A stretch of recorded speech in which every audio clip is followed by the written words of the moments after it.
This is the METS POSTCAST, your instant game reaction for the New York Mets. Part of the Locked On Podcast Network. Your team every day.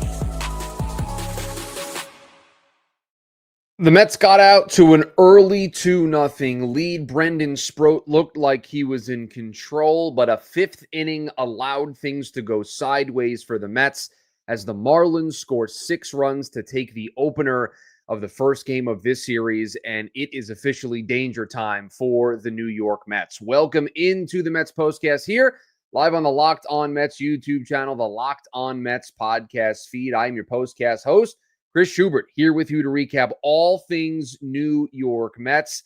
A tough one with this loss tonight, and keeping an eye on the scoreboard. The Mets more than likely no longer in control of their own fate for the third and final wild card spot, and it was not an inspiring performance tonight from this team as they lacked urgency in this one, and that led to a big fifth-run inning for Miami. This is what you'll be talking about. Which of the two teams tonight looked like they were fighting for their playoff lives? Which of the two teams tonight looked like they were in a position to play October postseason baseball? Which baseball team tonight played fundamentally sound baseball that led to a win? The answer to those questions is not the New York Mets. It's the Miami Marlins. The New York Mets aren't playing like a team that is trying to get into the postseason. They're not playing like a team that is still mathematically alive for the postseason. Miami, they're gone. They're eliminated. Yet they played like the team that had a 1-game lead with 3 games to play. They had the urgency. They got dominating starting pitching. They had the quality at bats. They had the big inning where you left the door open just a little bit, and they took advantage. And they had the bullpen that shut the door in the 8th and the 9th innings to give the Marlins the victory. The Mets didn't do any of that. The Marlins looked like the team that was fighting for their playoff lives. That's what this game comes down to. It is as simple as that. One team looked like the playoff team, one team didn't. And unfortunately, the team that didn't was the New York Mets. As we sit here and do this postcast live on the Locked On Mets YouTube channel, the Reds have a lead in Milwaukee. So it looks like as we get into tomorrow, the final 2 games of the regular season, it is going to be the Mets now not in control of their own destiny, needing to win both of the games the rest of the way, and needing help from Milwaukee at some point over the weekend. You had a chance tonight. Didn't matter what happened in Cincinnati. You could have won tonight, continued to control your destiny, but you came out with a decent effort early. Francisco Lindor got you on the board with a 1-0 lead. You scored 2 in the first. You're feeling pretty good about the way things are going. Brendan Sproat pitching great through the first 4 innings. You just never broke the game open. You never capitalized early on in this one, and then it became just ground ball city. Population New York Mets, never able to put anything together against Sandy Alcantara, and then you get to the 5th inning, and the wheels completely fell off for the New York Mets. Wasn't all on the defense. There was some hard hit balls from Miami that set things up. Some bad defense also furthered that inning. You're falling asleep at the wheel, allowing guys to steal second and third uncontested. Gregory Soto didn't have it coming out of the pen. The 5th inning was just an absolute disaster for the New York Mets. That 1 inning, it just sums up Mets baseball here this season. Sproat on the mound. It goes single, triple to tie it up at 2. You get a ground out with a nice play from Pete. Keeps the runner at third. Then there was a ground out that was misplayed by McNeil. Couldn't get the runner at home. So it makes it 3-2. Ramirez singles. You go to Soto. Ramirez then steals second and third uncontested. Not a throw. Left-handed pitcher staring over at first base. It's in your peripheral vision. Didn't see it. Stole second. Steals third because we're just napping. Nobody's paying attention. Ronnie Mauricio is in the game for Brett Baty. We'll get to that in a second. That's a huge blow for this Mets team as well. So you're napping there at third base. He gets to go to third. Single scores him 4-2. Home run makes it 6-2. Boom, it's over. Because you've seen this story from the Mets too many times this season, and you know once it gets to the 9th inning, they're not going to be able to come back. They don't have a comeback win in the 9th inning at all this season. And I don't blame you for thinking this is 2007 and 2008 all over again against this Miami team. This is a Miami team that all year long has been a thorn in the Mets' side. They play good, sound, fundamental baseball. Contact, put the ball in play, move runners over, sacrifice flies, good, solid defense. They did it all. They made the defensive plays behind their pitcher. The Mets didn't. Mets didn't get what they needed from the bullpen, didn't get from Gregory Soto, the first man out tonight, didn't capitalize on any of the opportunities that they had early in the game. I mean, looking at the box score, they score the 2 runs in the first. They have a runner on in the second. They get a runner on in the third. And then in the fourth, it's a bunch of ground outs. Mauricio grounds out. Alvarez grounds out. Terens grounds out. They go 1, 2, 3 in the fifth. Lindor, Soto, and Nimmo all ground out. In the sixth, 2 more ground outs from Alonso and Mauricio. I mean, just nothing. 3 more ground outs in the seventh. I think it was a stretch at one point of 12 of 13 hitters had put the ball on the ground against Sandy Alcantara. Just completely unacceptable to have this type of just lack of urgency, sloppiness in the field, just not playoff worthy. And it's been that way for a really long time. They got the series win against Chicago. They took 2 out of 3, but they couldn't do it. And I don't want to go completely scorched earth on Brandon Sproat. It's a young kid being thrusted into a role, gave you 4 solid innings. Team didn't really help him out there in the fifth. He did allow some hard hit contact to tie the game. After that, had some bad luck go his way. I mean, just a team that's just seemingly running out of gas. They don't have the horses when it comes to the starting pitching. The offense seemingly got off to a good start, then went AWOL. Couldn't do anything there in that 8th inning. You get the bases loaded there in the 8th. Vientos comes in. Couldn't even hint at putting together a rally there in the 8th off of the Miami bullpen. It just was a terrible performance in a game that everybody knows. You know it. I know it. I've been thinking about it all day at work. Driving to work, driving home from work. People at my office talking to me about it. Oh, big game tonight for the Mets. Did the team get the memo? Didn't seem like it tonight. Didn't seem like a team that felt like they were fighting for their playoff lives. I didn't see it. I saw it from Francisco Lindor. Didn't really see it from a whole lot of other people here in this game tonight. We got to talk about Brett Baty leaving this game with an injury. We got to talk about what the rest of the weekend might look like for this team, and just buckle up because it is going to be a wild 2 days. It may not even need 2 days. It may just be over tomorrow, depending on how all things go. We will get into all of that here on the other side.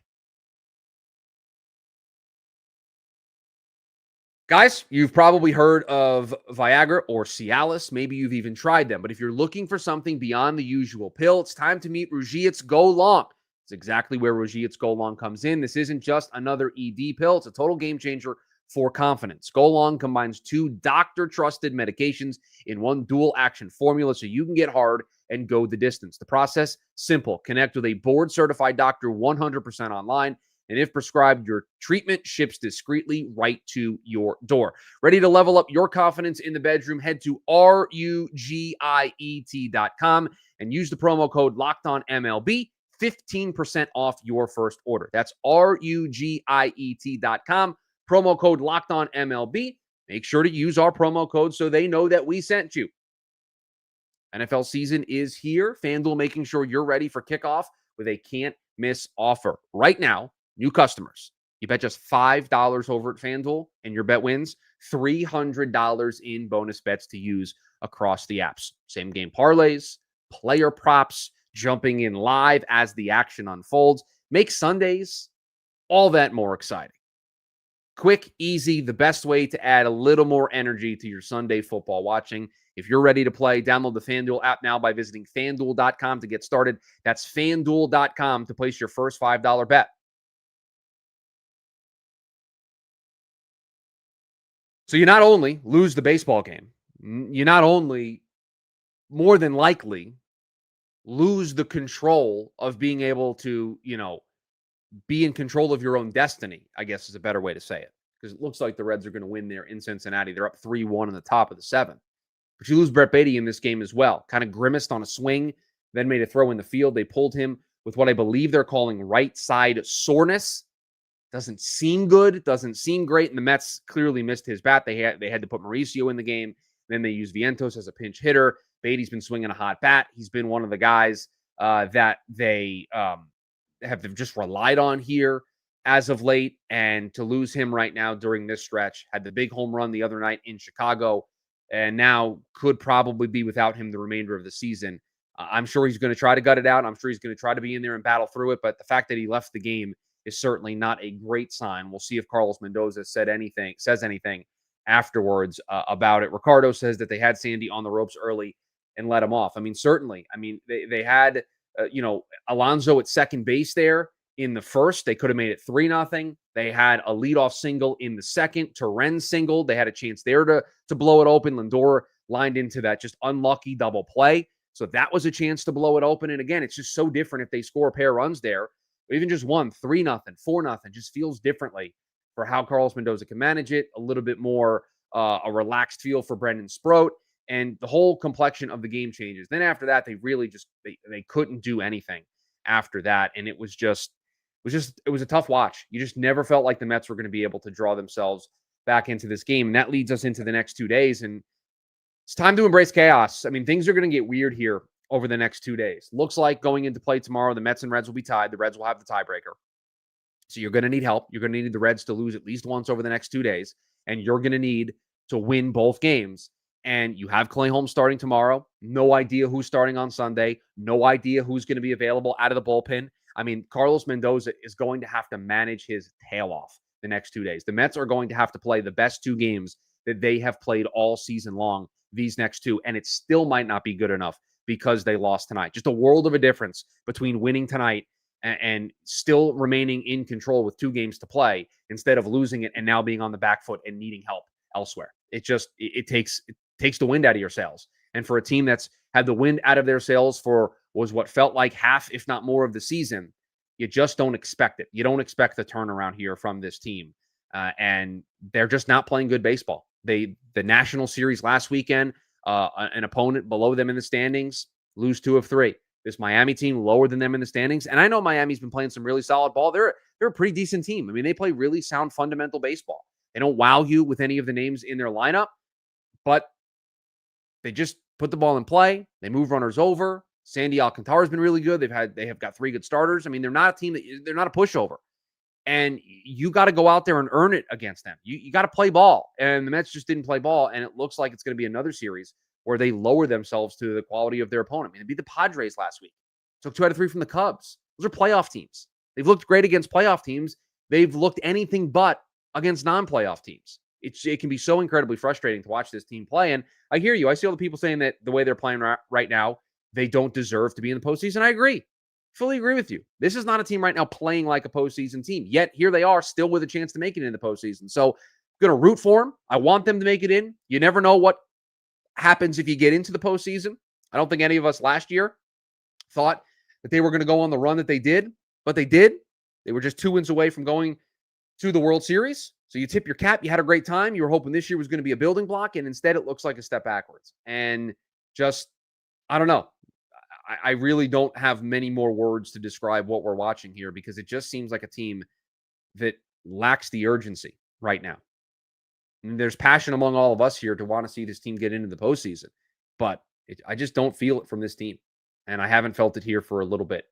Just has not been a team that feels like they want. They jumped out to a 2-0 lead in this game and never put their foot on the gas pedal to run away with the game. I mean, you would think on the road, knowing you're 1 game up, 3 games to go, all you need to do is win tonight. You set yourself up perfectly for the weekend, right? You jump out to a 2-0 lead. Lindor gets you started, big-time home run. You're 2 pitches into the game. You're up 1-0. You're feeling good. That's got to get you energized. Put your foot on the gas pedal. Blow this game open. Save your bullpen for the rest of the weekend. Get yourself a nice, easy win. You can breathe comfortably. This team's now going to have to press. Do you trust this team to press correctly? Do you trust this team now with the pressure building for them to not make the mistakes they've been making? They've been making careless mistakes defensively for weeks, months even, all season long.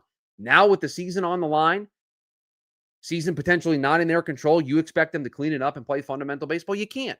You've seen 160 games of baseball from this team. You think it's going to be different over the final 2? And I think that's the frustrating thing for me going into the final 2 days. But you know what? We don't give up on the team. I'm certainly not. I'll be here tomorrow breaking all things down.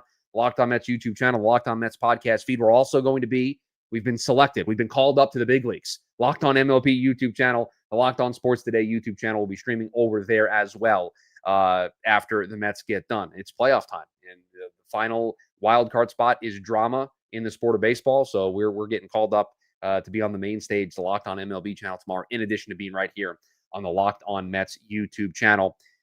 Let's see if this team has some magic in them. Let's see if this team can at least win these next 2 games, because they now have to win these next 2 games in order for them to make the postseason. So it's one day at a time.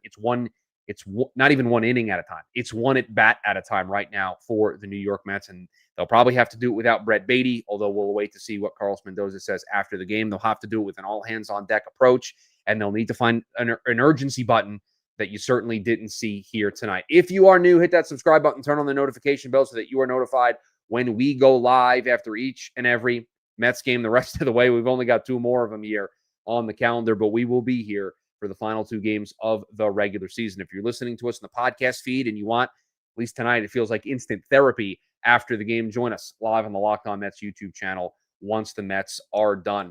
It was a flat effort from the Mets. Jumped out to that early lead, couldn't put the game away, allowed the big inning from Miami, and did not have a response at all in this one. Now it is going to require a magic trick. It is going to require some help from Cincinnati, and it is going to require 2 wins over the weekend. Step 1, getting that win tomorrow. We will see if the Mets can get that done. Until then, have a good one, Mets fans.